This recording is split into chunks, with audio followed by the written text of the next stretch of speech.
Tapi kalau love language apa? Physical attack, physical touch maksudnya. Physical attack. Iya, ini physical Ya attack. kayak gini.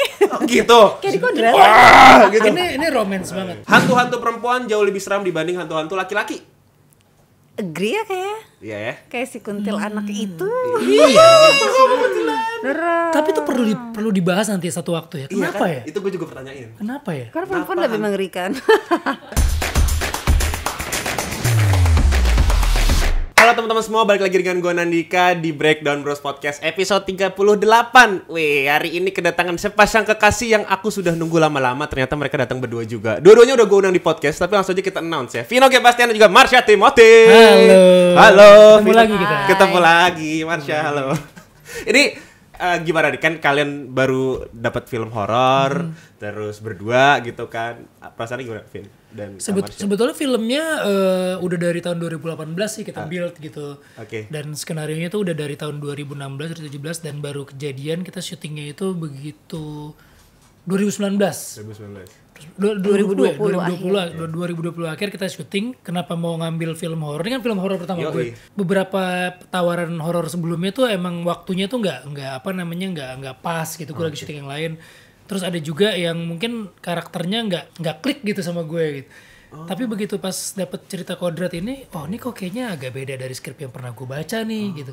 Kayaknya menarik juga nih kalau misalnya jadi jadi horor pertama gue. Dan ternyata yang jadi lawan mainnya ternyata Marsha. Ternyata berarti itu. Iya, karena gue malah deal duluan tuh setelah dia udah oke. Oh, jadi Marsha duluan. Dia duluan yang terima skripnya gitu. Jadi emang nggak barengan skrip ini untuk kalian berdua enggak gitu. Jadi emang dua-duanya tuh masih dalam proses pencarian lah. Saudara kita Charles Gozali sama-sama lagi mencari siapa nih karakter yang tepat untuk meran tokoh-tokoh di dalam film ini. Oke, jadi awalnya Marsha duluan nih, baru lu ternyata tahu nih bahwa istri gue sendiri nih. Ketika skripnya datang ke aku itu memang karena udah kenal Charles sebelumnya, ketika dikirim ke aku duluan sebenarnya udah tahu sih bahwa Charles itu sebenarnya aimnya adalah kodratnya pengen banget Vino yang main gitu. Karena dari dulu pertama kali syuting lagi setelah punya anak tuh memang syuting filmnya Charles untuk Nada Untuk Asa waktu itu dan kenal sama Vino, dan kayak dari saat itu Charles juga kayak gue pengen banget ngajak Vino main gitu. Itu tapi Nada Untuk Asa itu tahun berapa ya? 2014. Gue nemenin dia syuting dan dari situ gue kenal sama Charles dan Charles tuh ngobrol-ngobrol, gue punya beberapa cerita nih kayaknya cocok nih buat lo nih. Ya maksudnya terus perjalanan waktu akhirnya dia ngasih lihat ini gue punya film Kodrat. Apa ya Kodrat ya? Horor. Kok judulnya gak horor banget gitu. Kodrat. Tapi lu baca dulu. Begitu pas gue baca, oh ternyata horornya tuh begini gitu. Tentang Rukiah segala tentang Rukiah dan tentang Ustadz gitu kan. Nah ini ngomongin jadi Ustadz nih Vino. Kan lu pertama kali jadi Ustadz kan di film ini dong pasti. Iya kan? Nah itu gimana? Apakah workshopnya sama seperti film-film sebelumnya? Pendekatannya kayak gimana sih kalau dari Charles Gozali? Ketika Charles nulis skrip bersama timnya dan tim penyutradaraan gitu. Jadi mereka tuh udah ngelakuin riset dulu tentang sebetulnya Rukiah tuh apa sih. Terus mereka ketemu ke rumah Rukiah Indonesia. Terus ketemu sama beberapa ustadz yang ahli Rukiah, karena ustadz mungkin banyak tapi mungkin yang punya kelebihan untuk merukiah itu lebih spesifik gitu kan. Setelah gue baca skripnya dan itu ternyata udah hasil risetnya mereka. Cuman begitu gue mau ngambil film ini, gue bilang gue kayaknya harus ditemenin sama ustadz yang benar-benar sama nih kayak Kodrat. Akhirnya ada tuh namanya Ustadz Isman yang dia tuh nemenin gue terus. Nah gue gali terus tuh sebenarnya Rukiah tuh apa sih? Apakah bacaan-bacaannya di dalam sini itu benar-benar untuk Rukiah? Dan ternyata iya. Dan ternyata bacaan yang ada di film Kodrat ini memang benar-benar ketika kita merukiah itulah yang dibaca gitu. Itulah yang dibaca. Sesuai dengan tingkatan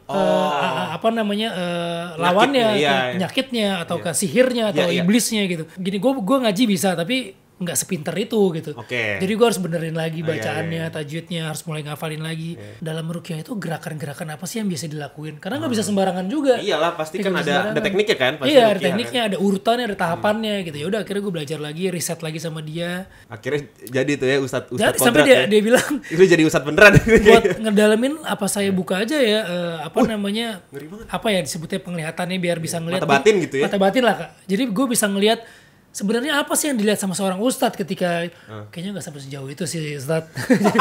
Kayaknya ustadz kasih tahu aja gambaran sosoknya kayak gini gitu. Gak usah gue ngeliat beneran, nanti gue malah gak hafal lagi. Hafalan gue buyar lagi. Di lokasi malah ngeliat yang aneh-aneh lagi. Iya, gue takutnya jadinya ke situ arahnya. Vino sebagai Ustadz Kodrat. Ustadz Kodrat. Marsha Timothy sebagai Yasmin.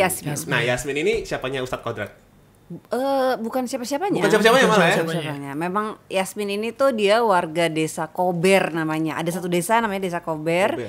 Punya 2 anak dan di saat itu desanya lagi dikuasai kuasa gelap gitu. Jadi banyak yang kesurupan, bahkan sampai meninggal.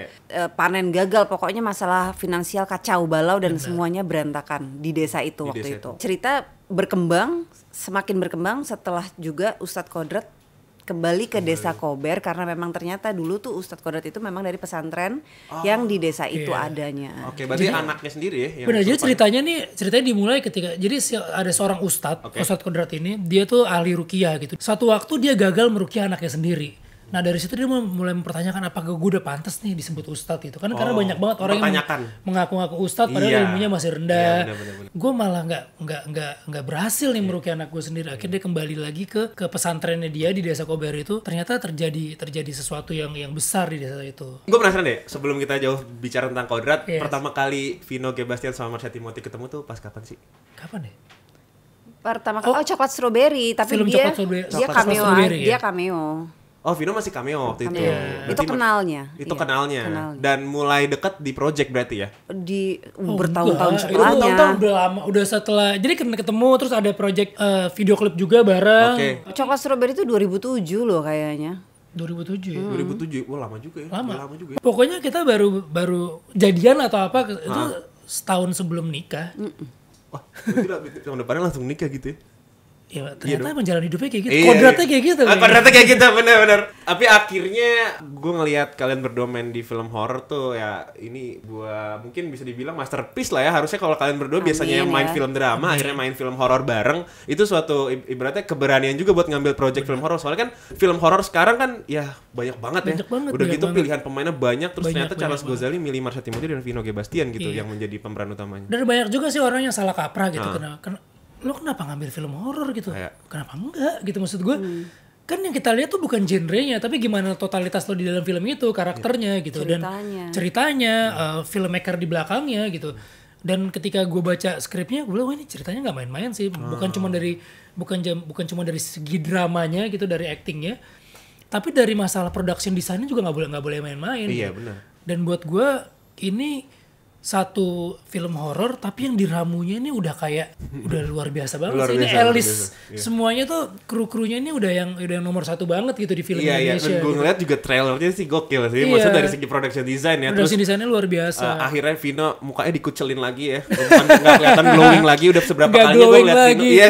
Dikotorin lagi. Dikotorin lagi setelah ada Dorojak yang sekotor itu mukanya. Ternyata lebih kotor lagi. Jadi kok Vino kucel juga ya, keren nih orang. Tapi di sini jiwa gue bersih loh. Oh iya, bersih tahu. Penampilan gue kotor tapi jiwa gue bersih. Yang film yang terakhir Baby Blues kemarin aku tahu jiwa kamu bersih ya. Curhat tentang istri gimana bener, masalah hobi yang harus tapi itu dulu jangan dibuka di sini. Iya, jangan dibuka di sini. Karena ada Caca ya.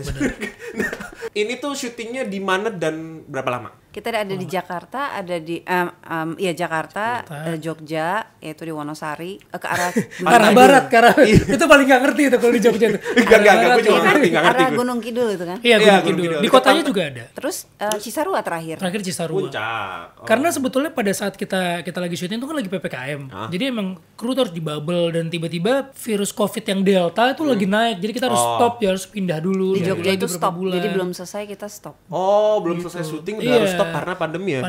Dan filmnya juga ada periodiknya juga, ada beberapa masa juga. Jadi kita ambil yang masa awal dulu, habis itu ada perubahan fisik lah dari karakternya. Terus kita syuting kira-kira berapa bulan kemudian dan break lagi karena pandemi mulainya 4 bulan kemudian. Jadi kayak kejeda-jeda gitu. Nah, kalau syuting itu biasanya kan kalian berdua kan syuting nih. Terus anak diajak syuting juga? Itu kan pandemi ya, jadi anakku online.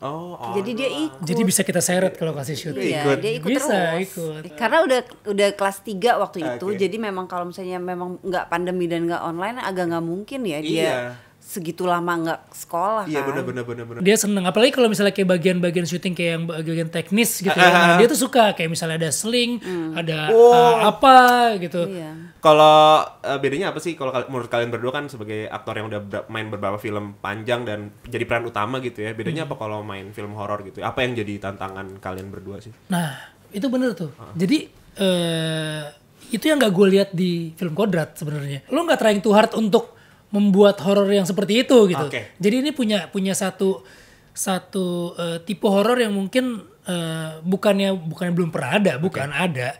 Tapi arahnya tuh nggak ke situ gitu. Terus dengan karakter Ustadz itu pun juga bukan menjadi karakter yang lo harus menggurui orang, menceramahi orang gitu. Bukan yang iya. Gitu loh. Nah, itu salah satu yang menarik. Kenapa berarti bukan jump scare receh ya, lebih tepatnya. Ya kayaknya mungkin jualannya nggak di jump scare sih. Iya, benar. Kalau film ini gitu. Iya. Apa bedanya di film horor sama yang biasa gitu?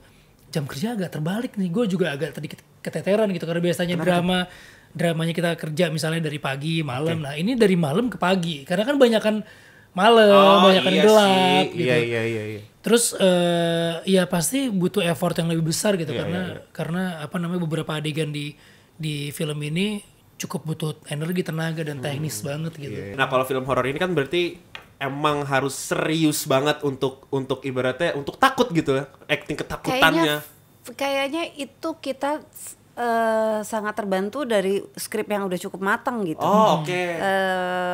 Yang kita lakukan mungkin bukan lebih serius dari film yang lain, tapi mungkin lebih perlu fokus yang ekstra gitu. Kayak tadi Vino bilang ada beberapa adegan yang memang mengharuskan dialog kita tepat, gerakannya tepat gitu karena teknis banget gitu. Jadi itu konsentrasinya harus cukup lebih tinggi ya. Iya. Karena background director kita Charles Ghazali itu kan dia kuat di drama dan dia juga beberapa kali ngerjain action. Jadi mungkin pengalaman di actionnya dia itu dia pakai di film ini untuk ngatur gerakan kayak presisi gitu. Nanti gerakan ini lo di sini, oke shot gue cuman ini doang nih. Nanti ketika gue pindah kita terusin lagi ya. Jadi energi yang kita punya tuh jadi bisa disimpan gitu, bisa dipilih-pilih gitu. Berarti ada diskusi dulu dong sebelum Kodrat ini sama Marsha Timothy, para pemain dan Pak. Iya, semua. Kita latihan sebulan, reading, latihan workshop untuk technical gitu. Terus apa namanya bacaan-bacaan juga. Kasih referensi nggak? Kayaknya semua orang tuh terinspirasi dari salah satunya mungkin semua. Jadi kayak film kita tuh nggak ada yang benar-benar murni. Bener, setuju. Secara nggak langsung, walaupun lo bilang ini original, iya original, tapi lo pasti terinfluence dengan film yang lain. Setuju. Mungkin ada yang bilang ini ada terinspirasi dari Exorcism, Konstantin, ada yang Munafik gitu. Munafik, bener. Ya karena memang itu tontonan kita. Iya. Dan semua itu, apalagi pencinta horor itu tontonan kita semua. Pasti tujuan sebuah film dibuat adalah untuk menghibur. Iya. Terus kedua, mungkin ada informasi yang mau disampaikan di situ gitu. Kalau misal film ini nggak menghibur, gimana caranya informasi itu mau sampaikan ke penonton gitu.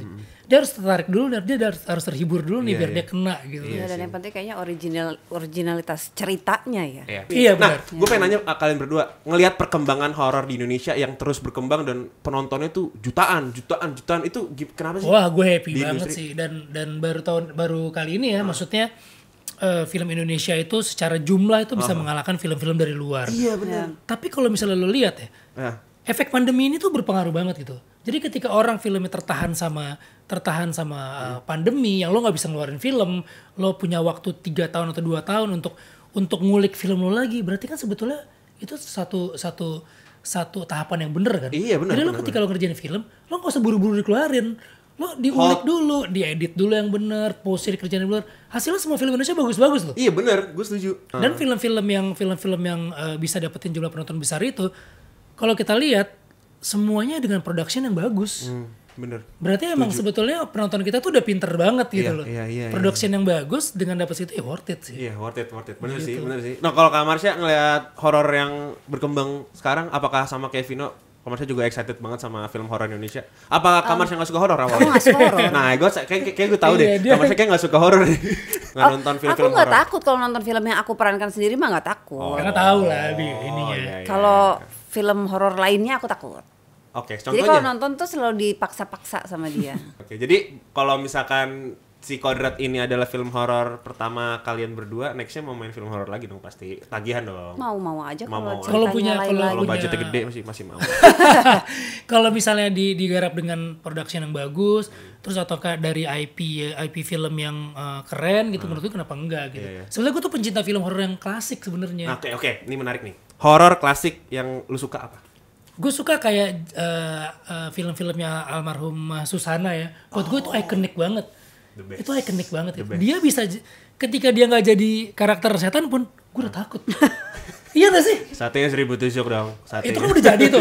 Tapi kalau dia masih belum jadi pun, Iya. tatapan lainnya tuh, itu udah buat itu. Iya, dia dengan tatapannya aja kita udah tahu bahwa Bener, dia Susana. ini Susana gitu. Iya, ngeri itu gue suka. Terus yang menarik lagi tuh yang kayak ini cult banget Bayi Ajaib. Bayi Ajaib tahu gue. Tapi gue belum nonton, tapi gue tahu. Itu menurut gue itu salah satu yang keren, salah IP yang keren karena horor tapi kayak ini cult movie banget. Iya, itu kayak ibaratnya film klasik yang ditonton terus tuh masih bisa berapa kali. Marsha suka nonton enggak film horor? Enggak, maksudnya dari Korea gitu enggak?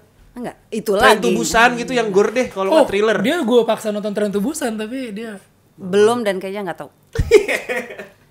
Berarti kalau di rumah kalau nonton drakor ya pasti. Enggak juga. Film-film bioskop Di rumah box tuh office ya. gue tuh nggak suka nonton film di rumah kalau nggak kayak ketakutan momennya pas terbesar dia horor banget. dan cicak. Lo tuh cicak juga ya Kak Caca? Iya. Lebih horor ya itu ya. Itu lebih horor. Enggak, tadi maksudnya kita kenapa bukan yang nggak suka nonton film di rumah tapi karena kita tuh sukanya di bioskop gitu. Iya. Nah, jadi karena- begitu Iya kemarin banget. pandemi emang kita terpaksa jadi nonton Sempet nonton drakor ya. series gitu. Tapi memang nggak kuat suka untuk beberapa, kita kayaknya cuma 3 judul Iya, karena kan iya. memang nggak ada kegiatan ya waktu awal-awal mengikuti karena orang juga banyak nonton deh gini-gini nonton, tapi ternyata nggak kuat kayak 3 judul. Setelah itu kalau misalnya stop. disuruh nonton lagi mau sebagus apa tuh kayak keinginannya belum juga gitu, kayak iya deh nanti nggak yang sampai pengen nonton banget enggak. Waktu itu aku ngobrol juga sama Kak Caca, inget banget lagi ngomongin tentang drakor gitu di sini, terus bilang drakor itu tuh punya formula drama yang beda banget dan mereka tuh work sama segala macam series yang dia rilis gitu. Iya. Walaupun formula kita udah ketebak nih, misalkan orang-orang bertiga, oh satunya suka sama dianya punya suami, oke dianya pelakor. Tapi itu tetap tetap nggak bisa ada satu yang dia nggak kasih. Bener. Jeder Itu gitu. tuh ya hebatnya Korea sekarang. Korea. Oke, ini next lagi pertanyaan gue. Kan tadi kan terakhir aku bilang nih kalau Kak Marsha kan film terakhirnya kan Nokta Merah Perkawinan. Ya. Itu kan ikonik ya sama adegan marahnya gitu ya. Iya. Tapi gue pengen nanya kalau di rumah Kak Marsha kalau marah gimana sih, Fit? Ya masa kayak gitu gila Kali banget. Baru mau aja. bilang kayak gitu. Kan kali aja. Enggak dong. Dia lebih ke jutek, nggak mau ngobrol hari ini. Dia lebih diem sih. Oh, Lebih ngeri masa dong. sih? Lebih ngeri diem. Diam-diam barang-barang hancur. Diam-diam apa Bukan namanya? marah itu bukan marah. Itu Vespa gue udah terbalik gitu kan. masih boleh nggak Vespaan hobinya Vino? Vespa masih sering Iya, kan aku dia? mah nggak pernah. Nggak pernah diajak riding pernah sama rese. Kak Aku nggak mau. Karena Dia malah nggak mau ya. itu barang juga ya? kecil yang bisa diumpetin. Anak gue yang suka kalau gue ajak sore-sore skuteran. skuteran. Dia yang minta. Oke, berarti kalau Kak Caca marah lebih ke diem. Nah, kalau Vino gimana?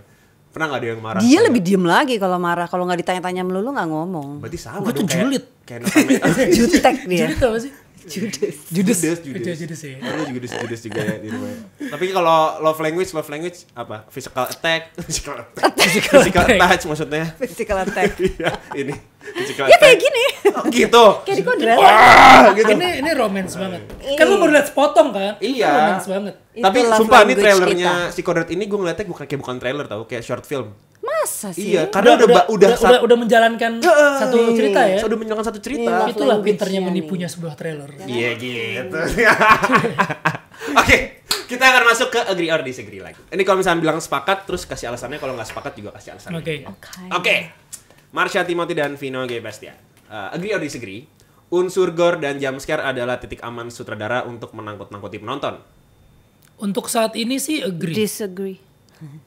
Seru Maksudnya nih. oke, enggak Gak apa-apa. apa-apa. Kalau dari Kak Caca dulu yang disagree dulu.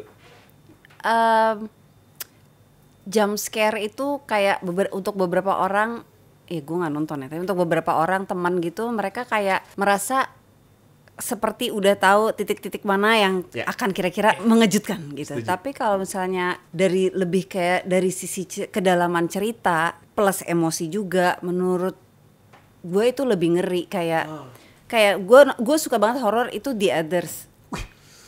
Ini komitmen ya? Iya, itu mengerikan kan Iya, gitu. parah. Tapi maksudnya bukan jump scare gitu Karena tipenya. dia sakit gitu ya. Jadi diri dia sendiri sebenarnya lawannya terbesar. Iya, gitu atau ya. Sixth Sense itu juga Sixth Sense juga. enggak yang terlalu kayak jump scare yang Ya, kayak ya, gitu ya. juga. Beda lah ya dari segi kamera movementnya nggak ketebak lah gitu. Oke, kalau Vino agree. Gue sepakat sama dia. Maksudnya sepakat dalam arti karena gue tipe penonton film horor yang sukanya kayak gitu. Oke. Tapi di Indonesia tipe gore kayak terus yang slasher atau yang jump scare itu masih sangat banyak dinikmati gitu. Iya. Harus diakuin. Bener sih, iya. Dan banyak film-film horor Indonesia yang jumlah penontonnya banyak itu dengan formula yang itu. Oke. Karena kenapa? Karena mungkin orang nonton tuh bukan cuma pengen dapetin ceritanya, tapi emang pengen ditakut-takutin aja. Pengen dapetin Euforia itu ya? euforianya aja. Kadang dia datang ke bioskop cuma untuk ngelihat temennya ketakutan, Oke. cuman untuk ngerasain itu doang. Tapi sebenarnya dia nggak relate sama ceritanya. Paham. Iya. Jadi kalau misalnya dibilang works atau enggak, untuk saat ini dan di Indonesia itu works. Works. Tapi kan kalau misalnya kita lihat film-film di negara lain, misalnya kayak film horor Eropa, dia nggak ngandelin jump scare. Contoh Midsommar lah ya. Jump scare. Ya, misalnya kayak Midsommar. Iya, seperti horor yang situasional gitu ya. Iya, gitu. Oke. Itu Setuju. Next. Oke, Vino Gebastian dan Marsha Timothy, agree or disagree? Film horor Jepang jauh lebih seram dibanding film horor Thailand. Tapi kalau Marsha Timothy nggak nonton film horor. Iya nih, Iya. gue nggak tahu jawabannya apa. Udah gitu film horor pertama lagi. Udah Vino dulu deh. kalau gue lebih ngeri dari secara tadi ya darah-darah. Kalau Jepang dari dari yang gorinya. Tapi kalau secara cerita gue masih lebih suka Thailand. Kayak misalnya Shutter. Buat gue itu bukan cuma ceritanya yang horor tapi psikologisnya tuh gitu. Ya, Terus fobia gitu, bener. Terus Thailand tuh juga udah berhasil bikin film horor komedi yang agak sulit tuh diikutin sama negara lain tuh. Iya, ada formulanya ada lagi. formulanya Ya. lagi tuh. Dan itu yang belum Indonesia bikin horor komedi gue rasa masih terinspirasi dari Thailand. Oke. Jadi kalau misalnya serem atau nggak serem itu pasti relatif. Tapi kalau gue masih kesereman yang gue dapetin gue lebih serem yang di Thailand. Iya. Tapi kan kalau horor komedi di Indonesia waktu zaman itu beda lah. Beda. Dong pasti. Itu tahu ya. Kalau yang kita kalau tahu. yang Jepang tuh lebih ngeri karena darah dan lain Iya. lebih. Dan kayak muka orang Jepang kalau disetanin lebih serem. Iya. Iya, maksud gue. Dijadiin setan. Iya, maksudnya jadi setan Didandanin gitu. Tapi kayak Setan. The Ring itu juga serem banget sih. Iya kan dari Ju-on sumur juga kan. Jepang juga ya. Iya. Sama deh. Sama. Setara makanya gue bilang lebih Setara serem sih mana. kayaknya. Jadi jawabnya disagree apa tuh? Agree aja deh. Agree aja deh. Setara ya. Gue udah komen ya. Oke, nggak apa-apa, siap. Karena Kalau agree, Kak agree, Marsha kan takutnya sama mumi yang di Marlina. Enggak, itu juga gue gak tahu. Dia takutnya setan kredit warkop. Itu beda setan ya, Pak. Beda setan. Oke, next yang ketiga. Agree or disagree, tidak ada hantu yang lebih seram selain hantu-hantu di Indonesia. Agree. Kalau gue iya sih. Iya ya. Dari yang apa itu ya, maksudnya baca lihat di trailer atau apa tuh kayaknya iya di. Iya, dan gue tuh tipe juga yang kayak bukan karena di kodrat ya. Oke. Film-film horor zaman dulu yang ketika dia udah mulai baca-baca Yasin atau apa, itu bikin seri gitu. Karena kan kenapa? Karena kita kan setiap kita ngelayat yang kita temuin itu orang baca Yasin apa. Relate sama kuburan, sama genderuwo, kuntilanak. Apa yang paling lu takut deh, Vin? Kalau ngelihat perawakannya gitu. Kalau dari penampakannya, kalau gue tetap serem yang versi kuntilanak ya. Maksudnya Kuntilanak ya. cewek berambut panjang. Itu gue Itu lebih. udah ikonik di Indonesia. Soalnya katanya kuntilanak yang cewek berambut panjang itu belum tentu kuntilanak, ada macam-macamnya katanya. Iya. Jadi kita cewek berambut panjang aja lah ya. Iya. Oke, itu. Cewek berambut panjang berarti Cewek agree ya. Itu serem. Berarti nggak ada itu kan guys, lu setuju nggak ada hantu-hantu yang lebih serem dibanding hantu Indonesia? Benar. Oke, next keempat nih, 2 pertanyaan terakhir. Hantu-hantu perempuan jauh lebih seram dibanding hantu-hantu laki-laki. Agree ya kayak. Iya ya. Kayak si kuntil anak itu. Iya. Beneran. Tapi itu perlu dibahas nanti satu waktu ya. Kenapa ya? Itu gue juga pertanyain. Kenapa ya? Karena perempuan lebih mengerikan. Nah, mungkin iya kan? Walaupun ya faktanya sering banget karakter-karakter kuntilanak di film Indonesia biar lebih serem dipakein case-nya cowok. Masa Ada loh. Biar Oh, lebih iya? serem. Iya. gitu? Jadi cowok yang jadi setannya karena secara garis-garis mukanya tuh mungkin lebih keras, lebih terus keras, lebih besar kali ya juga ya. Trivia ya, kayak trivia jadi. Gue baru tahu serius. Iya mungkin dan dari segi badan juga lebih gede gitu ya. Bisa, Mungkin iya. gitu. Posturnya ya. Maksudnya Efek lebih di ganjil kamera, gitu kan. iya, efek lebih di ganjil. kamera, iya ya kayaknya. Iya. Iya. Tapi agree nggak, Vin? Tadi hantu perempuan lebih serem daripada hantu Iya laki-laki. sih, Iya sih. Iya kan? Bener sih. Tapi agree kan? Hantu perempuan ya. Tapi kita harus tahu yang ntar bahas satu podcast undang kita kenapa tuh hantu perempuan tuh relate sama kita gitu. Mungkin kalau yang laki-laki itu seremnya kalau dia udah jadi pocong ya, misalnya ya kan dibungkus. Iya. Laki-laki tuh Ini pakai ini ya. itu serem kain tuh, kafan laki-laki gitu. Ya oke. Oh, jadi ngeri ya. Oke, yang terakhir. Agree or disagree? Film horor Indonesia di bioskop belakangan ini kualitasnya semakin berkembang. Agree. Oh, agree banget. Bukan cuman kualitasnya tapi juga dari ceritanya juga mulai berkembang. Oke. Nextnya berarti film horor ditunggu lagi ya, Vino dan Marsha Timothy. Ya, amin. Ya, mudah-mudahan ini mendapatkan respon yang Apresiasi bagus. yang Jadi kita juga semangat lagi untuk Oke. masuk ke genre horor. Kita mampir di podcast ini lagi ya. Siap. Thank you banget ya Vino ya. Thank you banget. Thank you Kak Marsha, thank you banget ya. Terima kasih. Sebuah kehormatan bisa ngobrol-ngobrol sama kalian berdua. Terima kasih semua yang udah nonton. Terima kasih. Terakhir dong untuk promosi film terbaru kalian Kodrat ini di kamera sini aja boleh yang tengah. Oke, buat teman-teman semua jangan lupa saksikan film Kodrat tanggal 27 Oktober di seluruh bioskop Indonesia. Tandanya sudah tayang. Yes, itu kemarin. dia. Oke, thank you banget kalian berdua udah mampir di podcast. Thank you. Jadi, terima Thank kasih you. para kru yang bertugas. Terima Makasih kasih yang udah semua. nonton. Terima Sampai kasih, jumpa lagi di Kijir. Breakdown Bros Podcast episode selanjutnya. Siapa gestarnya? Tulis di kolom komentar. Bye bye. Have a nice Bye. day.